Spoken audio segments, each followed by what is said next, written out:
Hello আমার স্বপ্নীল পরিবার, কেমন আছো সবাই? আশা করি সবাই অনেক ভালো আছো। তো আজ আমি তোমাদের জন্য নিয়ে চলে আসলাম অসাধারণ একটি রোমান্টিক ড্রামা, যার নাম ভ্যাম্পায়ার ইন লাভ, যেখানে একটি ভ্যাম্পায়ার মেয়ে সাধারণ ছেলের প্রেমে পড়ে। এখন কি হয় পুরো সিনেমায় সেটা জানতে হলে দেখতে হবে আজকের পুরো এক্সপ্লেনেশন। তো চলো শুরু করা যাক। গল্পের শুরুতেই আমরা একটি ভ্যাম্পায়ার পরিবার দেখতে পাই, যাদের ঘরে একটি নতুন বেবির জন্ম হয়, যার নাম কিরা রাখা হয়। বাবা মার অনেক আদর যত্নে সে বড় হয়। তার একটি দাদুও রয়েছে, সেও তাকে অনেক ভালোবাসে। আর তাদের পরিবার পশু পাখির রক্ত পান করে নিজেদের পিপাসা মেটায়, যাতে মানুষের সাথে মিলেমিশে থাকতে পারে। কিন্তু কিরা যেহেতু ছোট এবং মানুষ দেখলে নিজের পিপাসা কন্ট্রোল করতে পারবে না, তাই ওর বাবা মা ওকে মহলের বাইরে যেতে দেয় না। তবে একদিন কিরা বোরিং হয়ে যখন মহলের নিচ দিয়ে হাঁটাহাঁটি করছিল, তখন সে একটি খরগোশ দেখতে পায়, যা দেখে সে নিজেকে কন্ট্রোল করতে না পেরে ওই খরগোশটি ধরতে যাচ্ছিল। কিন্তু খরগোশটি সেখান থেকে পালিয়ে যায়। কিরা খরগোশের বের হবার রাস্তায় গিয়ে দেখে এই জায়গা দিয়ে মহল থেকে বের হওয়া যাবে। এরপর ওই রাস্তা দিয়ে বাইরে চলে আসে আর খরগোশটি খুঁজতে থাকে। তখন সে খেয়াল করে ওই খরগোশটি একটা ছেলের হাতে রয়েছে। সে খরগোশটিকে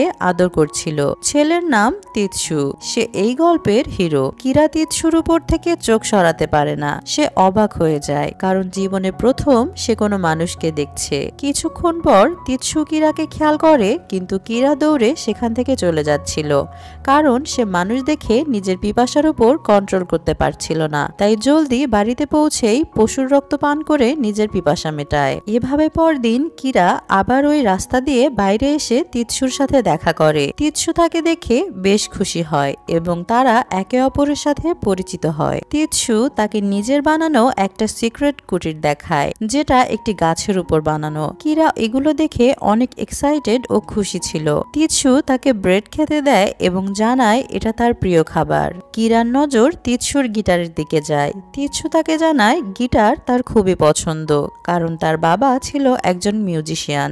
সেও তার বাবার মতো হতে চায়। এরপর তিতসু তার লেখা একটা গান তাকে গেয়ে শোনায়।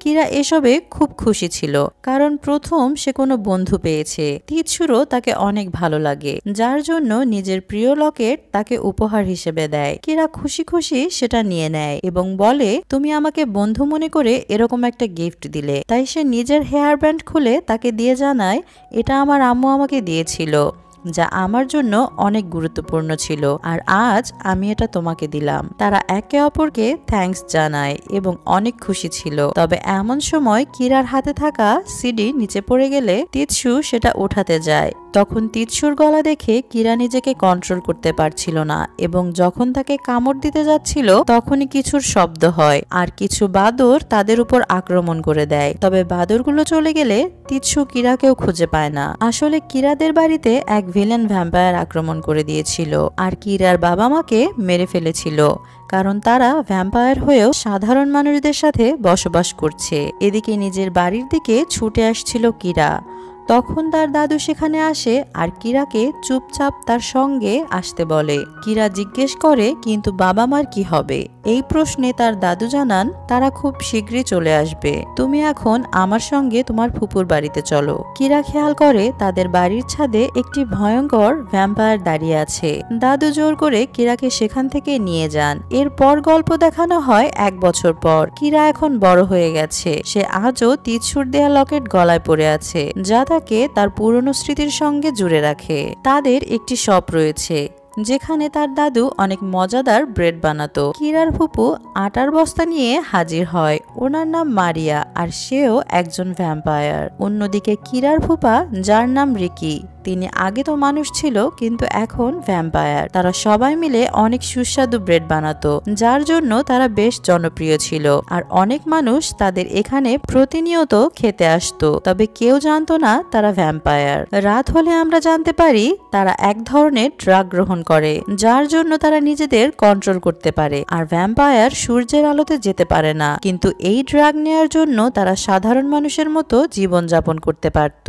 পরদিন সকালে মারিয়া কিরাকে ডেকে অনেকগুলো ভ্যাম্পায়ারের ছবি দেখায়, কারণ সে চাচ্ছিল কিরা এখন বিয়ে করে নিক। কিন্তু কিরা তার কথায় বরাবরের মতো মানা করে দেয়, কারণ সে আজও তিতসুর অপেক্ষায় ছিল। এরপর কিরা এক শপে ব্রেড ডেলিভারি করতে আসে, আর সেখানে কিছু মিউজিশিয়ানদের দেখে তিতসুর কথা মনে পড়ে যায়। ব্রেড ডেলিভারির পর সে তার প্রিয় এক জায়গায় দাঁড়িয়ে ভাবতে থাকে, কখনোই কি সে তিতসুকে খুঁজে পাবে না। এমন সময় কিরা খেয়াল করে একটা মেয়ে দুহাত মেলে পানিতে লাফ দিয়ে আত্মহত্যার চেষ্টা করছিল, কারণ মেয়েটার বয়ফ্রেন্ড তার সাথে চিট করেছে। কিরা এসে তাকে থামায়, তার সাথে অনেক কিছুই শেয়ার করে, আর তাকে বোঝানোর চেষ্টা করে কারো জন্য নিজের জীবন শেষ করে দেবার কোনো মানে নেই। ভালোবাসা আসবে যাবে, কিন্তু জীবন তো একটাই। মেয়েটা তার কথা মনোযোগ সহকারে শোনে। কিরার কথাগুলো তার কাছে নতুন এক অনুপ্রেরণা হয়ে দাঁড়ায়। এরপর মেয়েটি কিরার সাথে বন্ধুত্ব করে, তার শপেই কাজ করতে শুরু করে। মেয়েটির নাম ছিল মিকি। পরের দৃশ্যে কিরা স্বপ্ন দেখছিল কিভাবে ওই খারাপ ভ্যাম্পায়ার তার বাবা মাকে মেরে ফেলে এবং তাকেও মারতে আসে। তখন মিকি তাকে ডাকতে থাকে, কারণ ঘুমন্ত অবস্থায় সে চিৎকার করছিল। এমন অবস্থায় ঘুম থেকে উঠে কিরা কিছু বুঝতে না পেরে ভ্যাম্পায়ার ফর্মে মিকির উপর আক্রমণ করতে যাচ্ছিল, কিন্তু কোনো রকম নিজেকে আবার সামলে নিয়ে স্বাভাবিক হয়ে যায়। মিকি এসব দেখে বেশ ভয় পেয়ে যায়। কিছুক্ষণ পর কিরা তাকে সবকিছু জানায় এবং বলে, এই সিক্রেটগুলো গোপন রেখো, না হলে তোমার স্মৃতিগুলো আমার মুছে ফেলতে হবে। মিকি তার কথার মানে বুঝতে পারে না। কিরা জানায়, আমাদের প্রত্যেকের কাছে স্পেশাল কিছু পাওয়ার রয়েছে, যেমন আমি কারো স্মৃতি মুছে ফেলতে পারি, আর দাদু মুহূর্তের মধ্যে যে কোনো জায়গায় টেলিপোর্ট হতে পারে। এরকম সবার আলাদা আলাদা পাওয়ার রয়েছে। মিকির এসব অনেক ইন্টারেস্টিং লাগছিল। তাছাড়া সে অনেক আগে থেকেই ভ্যাম্পায়ার পছন্দ করত, আর তাদের জীবনধারা সম্পর্কে জানতে চাইতো। মিকি এক্সাইটেড হয়ে কিরার সব জিনিসপত্র দেখতে শুরু করে, যেমন ভ্যাম্পায়ার কি কি করে আর কি কি পছন্দ করে। সে কিরাকে সূর্যের আলোতে যেতে মানা করছিল, কারণ সে জানতো ভ্যাম্পায়াররা সূর্যের আলোতে যেতে পারে না। কিরা তাকে বলে, সূর্যের আলোতে গেলেও আমাদের কিছুই হবে না। আসলে আমরা এক ধরনের ড্রাগ গ্রহণ করি, যার জন্য মানুষের মতো স্বাভাবিক হয়ে চলাফেরা করতে পারি, তবে রসুন আর সিলভারের জিনিস আমরা সহ্য করতে পারি না। এটা আমাদের দুর্বলতা বলতে পারো। মিকির কাছে এগুলো অনেক ইন্টারেস্টিং বিষয় ছিল, তাই সবকিছু লিখে নোট করে রাখছিল। কিরাও তাকে সবকিছু জানিয়ে অনেক খুশি হয়, কারণ তিতসুর পরে আজ দ্বিতীয়বার সে কাউকে নিজের মনের সবকিছু খুলে বলতে পারছে। কিছু সময় পর কিরা একটি সিঙ্গিং কম্পিটিশনের পোস্টার দেখছিল। সে তিতসুকে খোঁজার জন্য এরকম সকল গানের অনুষ্ঠানে যেত। এমন সময় একটা ছেলে সেখানে উপস্থিত হয়, আর এটা আর কেউ নয় বরং তিতসু ছিল। সে খুবই সাদামাটা ও ওল্ড ফ্যাশনের ছিল। ভেতরে এসে তিতসু তাদের কাছে কিছু প্রোডাক্ট বিক্রির চেষ্টা করে। প্রয়োজন না থাকায় মিকি তাকে মানা করে দেয়। এদিকে কিরা তার শরীরের গন্ধ শুকে বুঝতে পারে এই ছেলে আর কেউ নয় বরং তিতসু। তাকে পেয়ে কিরা রীতিমতো অবাক হয়ে যায় এবং তড়িঘড়ির মধ্যে কি বলবে বুঝতে না পেরে তাকে ওই প্রতিযোগিতার পোস্টার দিয়ে জানায়, তুমি এই প্রতিযোগিতায় অংশগ্রহণ করলে আমি তোমার সব প্রোডাক্টস কিনে নিব। তিতসু প্রথমে আগ্রহ না দেখালেও কিরার অফার তার ভালো লাগে, তাই রাজি হয়ে যায়। পরের দিন তারা দুজন ব্রেড ডেলিভারি করতে যাচ্ছিল। তখন মিকি তার এক্স বয়ফ্রেন্ডকে কিছু মেয়েদের সাথে ফ্ল্যাটিং করতে দেখতে পায়। এটা দেখে সে কিছুটা আপসেট হয়ে পড়ে। এরপর তারা ব্রেড ডেলিভারি করতে আসে। মিকি এখানেও তার এক্স বয়ফ্রেন্ডকে দেখে, যে কিনা তার নতুন গার্লফ্রেন্ড ও বন্ধুদের সাথে ছিল। ছেলেটা মিকি সম্পর্কে নানা কথা বলে সবার সাথে মজা নিচ্ছিল।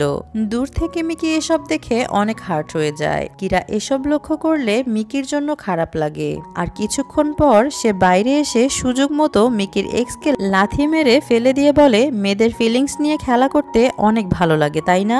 তোমার সাহস কিভাবে হলো আমার বান্ধবীকে হার্ট করার? ছেলেটা তার কথায় হাসতে থাকে, আর কিরাকে মারার চেষ্টা করলে পেরে ওঠে না, কারণ কিরা ওর থেকে বেশি স্ট্রং ছিল। এমন সময় মিকিও সেখানে এসে তাকে ইচ্ছে মতো মার দেয়। যাই হোক, পরদিন সকালে তারা সকলে কম্পিটিশনে যাওয়ার প্রস্তুতি নিচ্ছিল এবং সেখানে পৌঁছে অনেক বেশি এক্সাইটেড ছিল সবাই। গানের প্রতিযোগিতায় একের পর এক প্রতিযোগী গান বলছিল। যা সবাই বেশ মজার সাথে উপভোগ করছিল। এদিকে কিরা এখনো তিতসুর আসার অপেক্ষা করছিল। তখনই তিতসু এসে পড়ে, কিন্তু সাহস না থাকার জন্য সে স্টেজে উঠতে পারে না। কিরা তার সাথে দেখা করে এবং তাকে জোর করে স্টেজে উঠিয়ে দেয় গান বলার জন্য। তিতসুর সবকিছু আনইজি লাগছিল, সে নিজেকে সামলাতে পারছিল না। গিটার নিয়ে গান বলার চেষ্টা করলেও সে নার্ভাস হয়ে পড়ছিল। তখন কিরা তাকে সাহস দিয়ে অন্য এক সিঙ্গারকে তার পাশে দাঁড় করিয়ে দেয়। তিতসু এবার কিছুটা সাহস ও কনফিডেন্স পায়। এরপর সে বেশ ভালোই পারফরমেন্স করছিল। সে ওই গানটাই বলছিল যেটা কিরাকে ছোটবেলায় শুনিয়েছিল। কিরা তাকে উৎসাহিত করার জন্য ওই শব্দগুলো বলছিল যেগুলো সে ওই দিন বলেছিল। তিতসু এসব শুনে তাকে চিনে ফেলে আর বুঝতে পারে এটা তার ছোটবেলার হারিয়ে ফেলা সে বান্ধবী। এরপর তিতসু মনের মাধুরী দিয়ে গান গায়। সবাই তার গান শুনে বেশ খুশি হয়, এমনকি এই প্রতিযোগিতায় সে বিজয়ী হয়। সব শেষে তিতসু কিরাকে জিজ্ঞেস করে, তুমি সেই না যাকে আমি অনেক বছর আগে হারিয়ে ফেলেছিলাম? কিরা ইমোশনাল হয়ে তাকে হ্যাঁ জানায়। তিতসু লক্ষ্য করে তার সেই লকেটটি এখনো কিরা যতনে নিজের গলায় রেখেছে। এরপর তিতসু তার হাতে পরে রাখা কিরার দেয়া হেয়ার ব্যান্ড দেখায়। একে অপরকে পেয়ে তাদের ভিন্ন রকম ভালো লাগা কাজ করছিল। বাড়িতে এসে কিরা দুটো বিষয়ের জন্য অনেক খুশি ছিল। প্রথমত, গানের প্রতিযোগিতার জন্য তিতসু এখন অনেক ফেমাস হয়ে গিয়েছিল, আর দ্বিতীয়ত আজ সে তিতসুর সাথে ডেটে যাচ্ছিল। কিন্তু যখনই তিতসু হাজির হয়, কিরা স্তব্ধ হয়ে দাঁড়িয়েছিল, কারণ সে এখনো ওই ওল্ড ফ্যাশনের ড্রেস পরে এসেছিল। এরপর কিরা তার কাপড় থেকে হেয়ার কাট সবকিছুই পরিবর্তন করে, তাকে একটা নতুন লুক দেয়। তিতসুকে দেখতে আগের থেকে অনেক সুন্দর লাগছিল। তারা দুজন একসাথে সারাদিন এনজয় করে, আর রাত হলে সেই পুকুর পাড়ে এসে তাদের পুরনো দিনের কথাগুলো নতুন করে বলছিল, কিভাবে তারা হারিয়ে যায় এবং এরপর তাদের জীবনে কি কি হয়েছিল। গল্প করতে করতে তারা অনেক ইমোশনাল হয়ে পড়ে, আর তারা একে অপরকে কিস করতে যাচ্ছিল। কিন্তু কিরা আগের মতোই নিজের কন্ট্রোল হারাতে শুরু করে, আর ভ্যাম্পায়ার ফর্মে এসে তার গলায় কামড় দিতে গিয়ে কোনোভাবে নিজেকে সামলিয়ে ভাবতে থাকে এইমাত্র সে আবার ওই ভুল করতে যাচ্ছিল। পরদিন সকালে কিরা তিতসুর জন্য বিস্কুট বানাচ্ছিল। সে বিস্কুটগুলো মিকিকে দেখিয়ে বলে, কেমন হয়েছে? আমি এগুলো তিতসুর জন্য বানিয়েছি। তখন পাশ থেকে তার ফুপু জানায়, তোমার যদি কোনো মানুষকে পছন্দ হয় তাহলে আমাদের কোনো আপত্তি নেই, তবে আমাদের সাথে থাকতে হলে তোমার তাকে ভ্যাম্পায়ার বানাতে হবে। এদিকে মিকি রিকির মাথা বুলিয়ে দিচ্ছিল, কিন্তু ভুলবশত সে মাথার মাঝখানে চাপ দিয়ে দেয়, যেটা ভ্যাম্পায়ারদের দুর্বল জায়গা। এর কারণে রিকি অজ্ঞান হয়ে যায়। এদিকে কিরা রেডি হয়ে তিতসুর কাছে পৌঁছায়। সে লক্ষ্য করে তিতসুর কাছে অনেকগুলো ভ্যাম্পায়ার রিলেটেড বই আছে। এর কারণ জিজ্ঞেস করলে তিতসু জানায়, আমি আগে ভ্যাম্পায়ারদের নিয়ে রিসার্চ করতাম, কারণ আমার বাবাকে এক ভ্যাম্পায়ার মেরে ফেলেছিল। এখানে একটি ফ্ল্যাশব্যাকে দেখানো হয় ওই খারাপ ভ্যাম্পায়ারটি তিতসুর বাবাকে মেরে ফেলেছিল, আর এসব কিছুই তিতসু লুকিয়ে লুকিয়ে দেখেছিল, আর তখন থেকেই ভ্যাম্পায়ারদের ঘৃণা করে। এসব জেনে কিরার বেশ খারাপ লাগে, যেহেতু সে নিজেও ভ্যাম্পায়ার। এরপর তিতসু তাদের জন্য কিছু খাবার বানাতে যায়, তবে খাবারে সে রসুনের ব্যবহার করতে যায়, যেটার গন্ধে কিরা অজ্ঞান হয়ে পড়ে। রাত হলে তিতসু তাকে কাঁধে নিয়ে বাড়ি পৌঁছে দিচ্ছিল। তখন কিরা তাকে জিজ্ঞেস করে, আচ্ছা, আমি যদি কখনো ভ্যাম্পায়ার হই তখনও কি তুমি আমাকে পছন্দ করবে? উত্তরে তিতসু জানায়, তুমি যাই হও না কেন আমি তোমাকে সব সময় পছন্দ করে যাব। এমন সময় কিরা তার গলার কাছে এসে তাকে কামড় দিয়ে দেয়। তবে এসব কিরার একটা স্বপ্ন ছিল মাত্র। সে হতভম্ব হয়ে ঘুম থেকে জেগে ওঠে এবং বাহির থেকে চিল্লাচিল্লির শব্দ শুনতে পায়, কারণ কিরার দাদু সঠিক সময়ে ড্রাগস না দেওয়ার জন্য নিজের কন্ট্রোল হারিয়ে ফেলেছিল। এক সাধারণ মহিলা তাদের এসব কিছু দেখে নিয়েছিল, তাই কিরা তার স্মৃতিশক্তি মুছে দেয়, আর সবাই মিলে দাদুকে ওই মেডিসিন দেবার পর সে স্বাভাবিক হয়। আর এসব কিছু দূর থেকে কেউ একজন দেখছিল, যে কিনা বলছিল, অবশেষে আমি তোমাদের পেয়ে গেলাম। যাই হোক, পরদিন মিকি এক জায়গায় বসে ড্রয়িং করছিল। এমন সময় একটা ছেলে তার কাছে এসে বলে, আমি মাইক, সাউথ কোরিয়া থেকে। মিকি বেশ খুশি হয়ে যায়। সে বিশ্বাস করতে পারছিল না এই হ্যান্ডসাম ছেলে তার সাথে কথা বলছে। মাইক তার কাছে আসলে মিকিও নিজের পরিচয় দেয়। তখন ছেলেটি তার হাত উঁচু করে চুমু দেয়। এসবে তো মিকি একদমই ফিদা হয়ে যায়। এবং এতই এক্সাইটেড ছিল যার কারণে জ্ঞান হারিয়ে ফেলে। পরদিন মিকি কিরাকে এসব কিছুই বলছিল, তখন কিছু লোক তাদের বাড়িতে অনেকগুলো গিফট নিয়ে আসে। কিরা এসে জিজ্ঞেস করে কি হচ্ছে বাড়িতে, আর সামনে বসা লোকটা কে। তখনই ছেলেটা তাদের দিকে ফিরে তাকায়, আর এটা মাইক ছিল।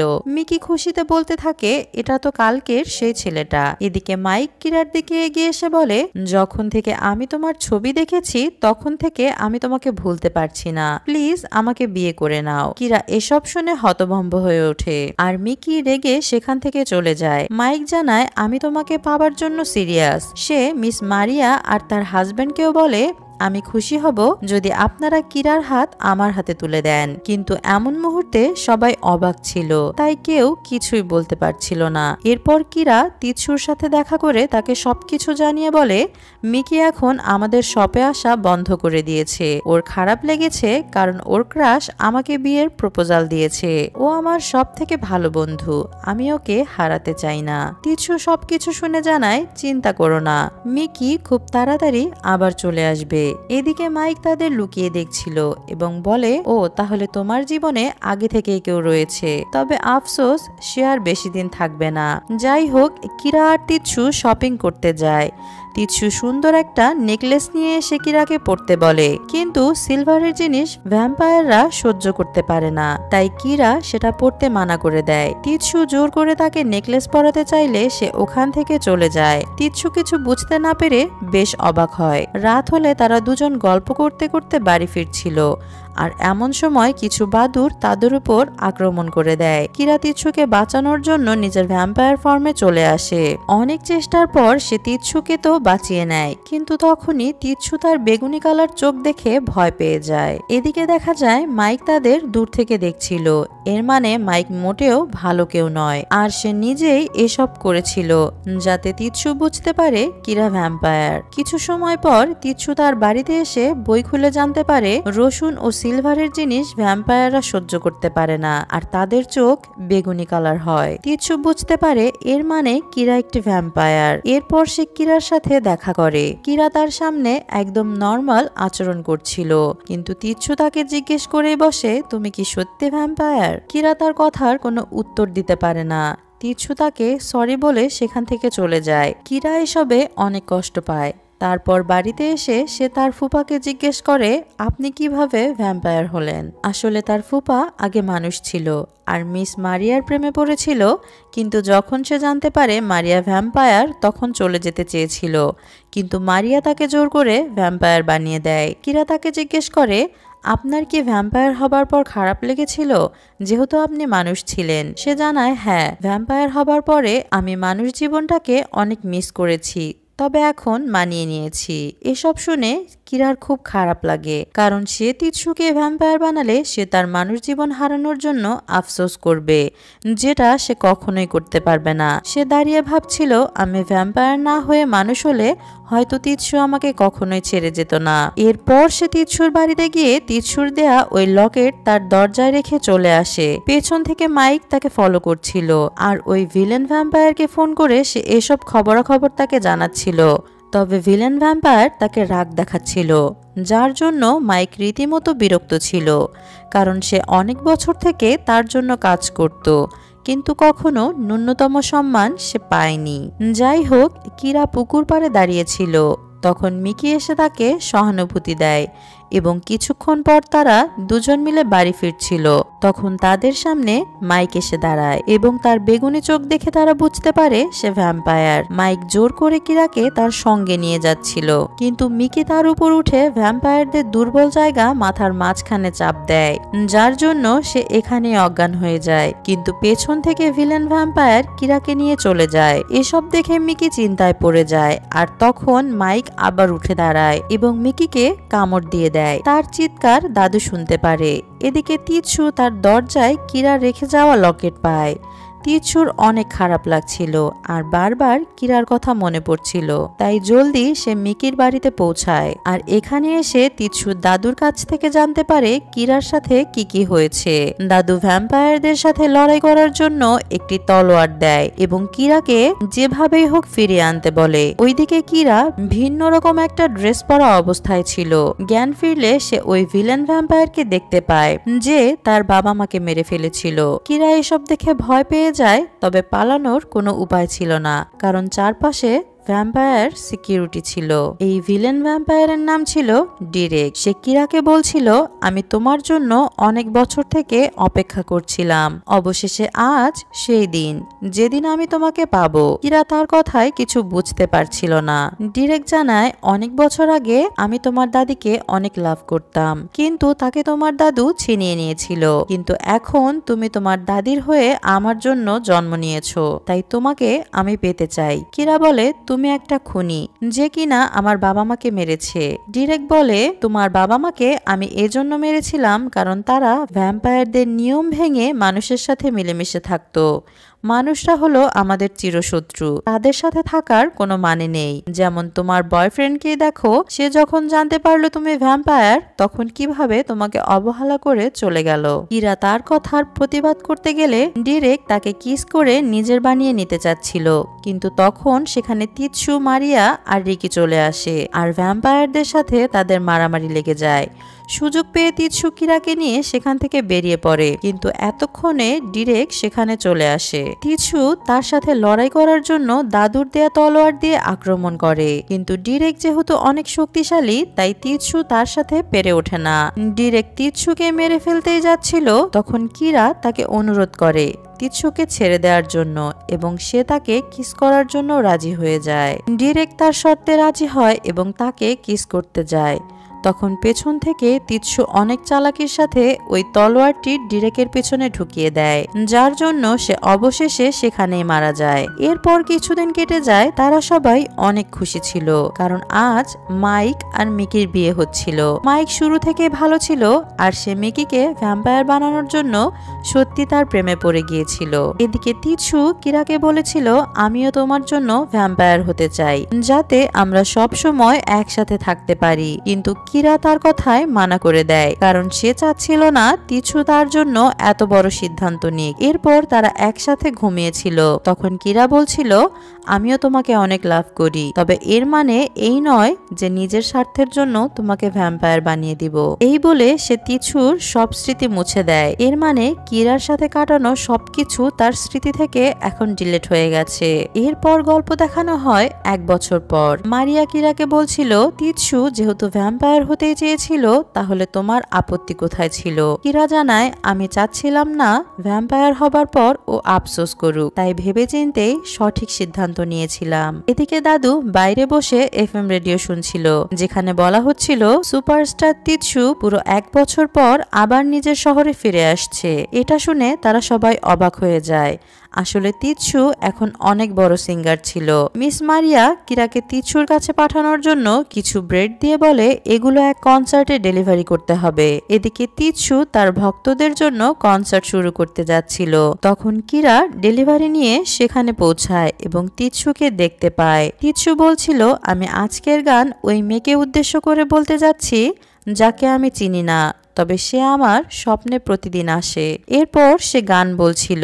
তখন তার নজর পড়ে কিরার দিকে আর তাকে বলতে থাকে, আরে তুমি বাস্তবেও আছো, তুমিই তো আমার স্বপ্নে প্রতিদিন আসো। কিরা তার কথা শুনে বাইরে চলে আসে। তিচ্ছুও তার পেছন পেছন চলে আসে আর জিজ্ঞেস করতে থাকে, কে তুমি? প্রতিদিন আমার স্বপ্নে আসো, তবে আমি তোমাকে চিনি না, তুমি কি এই সম্পর্কে কিছু বলতে পারবে? কিরা ভাবছিল তার স্মৃতিগুলো মুছে ফেলার পরও তিচ্ছুর উপর কাজ করেনি। পেছন থেকে সে তার নাম জিজ্ঞেস করে। তখন কিরা তার নাম বলে। তিচ্ছুর তখন সব মনে পড়ে যায়। এরপর থেকে তারা একসাথে থাকতে শুরু করে। তাদের বেকারি শপে কাজ করে, যেখানে মিকি আর মাইকও সুখে শান্তিতে ছিল। আর তিচ্ছুও এতদিনে ভ্যাম্পায়ার হয়ে গিয়েছিল, কারণ তারা বিয়ে করে নিয়েছে। এভাবে কিছুদিন পর কিরা আর তিচ্ছুর কিউট একটা বাবু হয়, আর এই বাবুটাও কিউট ভ্যাম্পায়ার ছিল। আর এই হ্যাপি এন্ডিং দিয়েই আজকের গল্প শেষ হয়। তো বন্ধুরা, কেমন লাগলো আজকের গল্পটা? ভালো লাগলে কমেন্টে জানাবেন আর লাইক সাবস্ক্রাইব করে আমাদের পরিবারের একজন হতে পারেন।